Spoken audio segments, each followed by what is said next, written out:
Bonjour à toutes et à tous et bienvenue dans ce nouveau numéro de Qu'est-ce qu'on regarde ce soir? Ce soir, on va regarder Ghost in the Shell Arise. Alors, Ghost in the Shell, j'avoue que pour moi, c'est un peu un mystère, dans le sens où je comprends pas pourquoi cette série a eu autant de succès. Alors, ok, elle est très bien, je dis pas ça pour dire que j'aime pas, hein, mais donc, quand on lit le manga d'origine, franchement, moi, j'ai pas accroché au manga de départ, je trouvais que ça portait un peu trop dans tous les sens, bon, comme souvent avec Masamune Shiro, mais après, comparativement, je veux dire, je préférais Apple Seed, par exemple. Donc, j'ai pas compris pourquoi cette BD avait généré autant de séries dérivées après coup. Mais je pense que c'est peut-être plus dû au succès du film de Mamoru Oshii, qui effectivement lui a été un succès mondial. Même si là aussi, je suis un peu surpris parce que quand même, c'est très psychologique, très philosophique. D'habitude, c'est pas le genre de film qui plaît au public américain, par exemple, et ça a bien marché là-bas. Donc, des fois, il y a des séries qui marchent, c'est un peu la surprise, on va dire. Mais c'est vrai qu'au final, c'était pas plus mal parce qu'en fin de compte, d'un point de départ qui n'était pas forcément, auquel j'ai pas forcément accroché, j'ai beaucoup aimé les séries télé qui ont découlé, notamment les 2 saisons et demie, parce que bon, la saison 3 qui était un film, quoi. Mais les 2 saisons de Standalone Complex font partie pour moi des très très bonnes séries japonaises qu'il faut voir parce que franchement, elles sont très très très sympathiques. J'ai vraiment beaucoup apprécié. Donc c'est vrai que avec ce constat-là, quand ils ont annoncé la sortie des films Arise, qui devaient donc revenir aux origines des personnages, je les ai pas achetés tout de suite parce que bon, même si j'aimais bien Ghost in the Shell, c'est pas un peu au point. En plus, c'était très cher quand c'est sorti, hein, au départ pour il y a 2 films par coffret DVD, hein, ça fait 1h40. Je trouvais ça un peu cher, donc je les ai pas achetés tout de suite. Et donc là, je les ai découverts que récemment. Et franchement, c'est une très très très très bonne surprise. Là encore une fois, du très très bon Ghost in the Shell, avec des bonnes intrigues où se mêlent complot politique, complexe militaro-industriel, plus derrière les réflexions autour des cyborgs, de ce que ça implique. Donc là, le parti pris donc de revenir aux origines de la section 9, avant même que la section 9, enfin du moins l'équipe de la section 9 qu'on connaît, parce que là dans ces 4 films, on apprend qu'en fait la section 9 comprend plusieurs équipes et que l'équipe de Motoko c'en est qu'une seule. Alors que c'est vrai que moi j'avais toujours cru, vu comment était présentée la série, que la section 9 c'était juste cette équipe-là et puis c'est tout. Alors peut-être que j'ai mal compris, hein, mais enfin moi c'est comme ça que j'avais vu. Et c'est vrai que c'est au premier abord, c'est un peu perturbant parce que voilà, Motoko Kusanagi, on la connaît comme la fissure d'elle, qui maîtrise son corps de cyborg, qui gère toutes les situations. Bon, là, effectivement, on revient au début, donc elle est plus vulnérable, mais surtout, effectivement, ils ont rajeuni le perso, et c'est vrai qu'au premier abord, quand on voit ce design-là, on a un peu du mal au début, hein, franchement, c'est vrai que ça m'a fait un peu bizarre. Bon, après, on s'y habitue très bien, et c'est ça vraiment sympathique de la découvrir justement à la sortie de l'armée, et de découvrir comment elle est arrivée là, parce qu'effectivement, elle n'est pas devenue le major de la section 9 comme ça, d'un coup de baguette magique.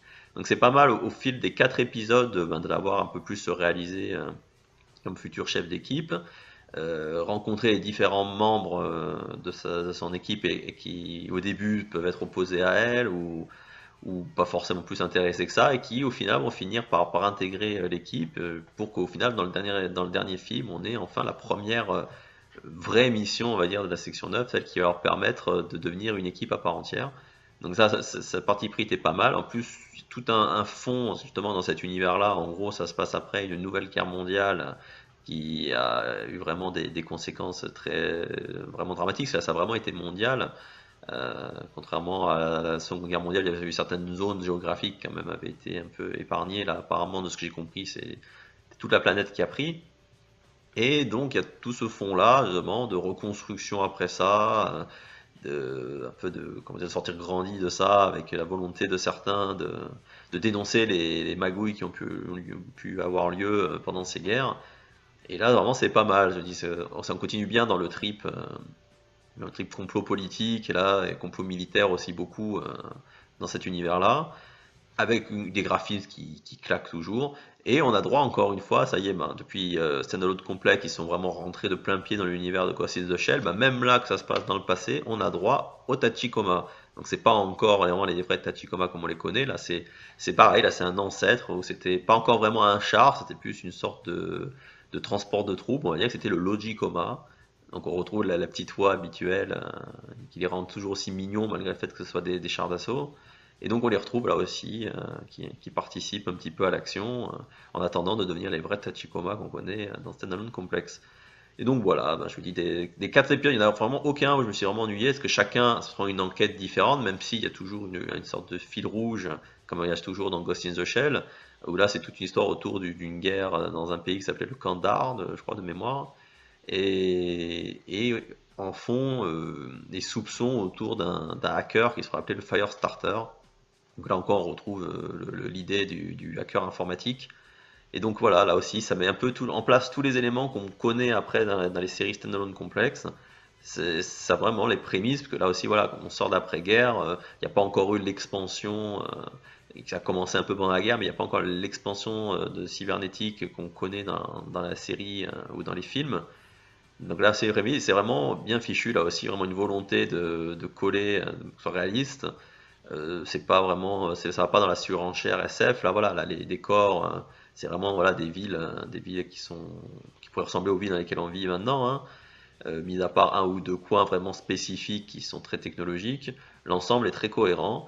Et là aussi, encore une fois, c'est un très bon moment passé avec Ghost in the Shell. Donc, si vous êtes fan des autres itérations de la licence, je vous conseille. Donc, si vous êtes fan de Ghost in the Shell, pour Arise, je lui mettrai un 8,5. Parce que c'est vraiment du très très bon. Si vous n'êtes pas fan de Ghost in the Shell, je pense pas que ce sera avec ça que vous le deviendrez, hein, parce que c'est toujours la même idée. C'est toujours un peu des discussions compliquées, alambiquées, techniques. Donc si vous n'avez pas aimé, encore Wolji, ça change des films de Mamoru Oshii. Donc on va dire si vous n'avez pas aimé, mais par exemple vous avez aimé Standalone Complex, ça vous plaira. Par contre, si vous n'avez pas aimé Standalone Complex, ça sert à rien, c'est dans la même veine. Donc ne le regardez pas. Si vous n'avez pas aimé Standalone Complex, je lui mettrai 3 parce que voilà, c'est du même acabit. Donc si vous n'avez pas aimé, vous n'aimerez pas maintenant. Voilà, écoutez, j'espère que ça vous aura donné envie de découvrir Arise si vous l'avez toujours pas vu.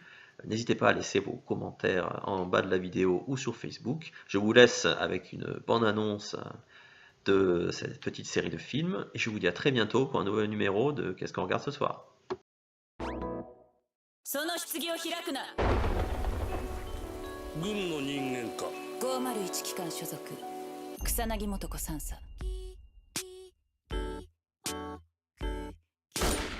ある殺人事件、捜査をするのはサイバーテロのスペシャリスト。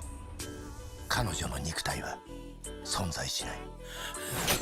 マムロ中佐を殺したのはお前たちか。答えろ。中佐の電脳はどこ？中佐の死は必然だ。必然。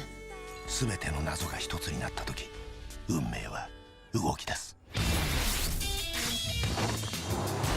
どこの組織がウイルスを開発したの？ファイアスターターと呼ばれているということしかわからん。ないはずのものが見える。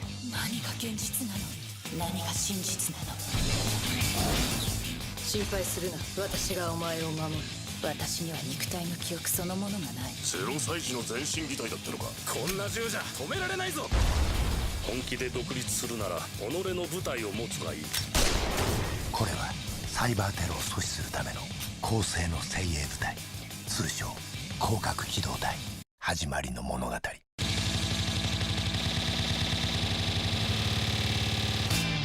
広角機動隊アライズ。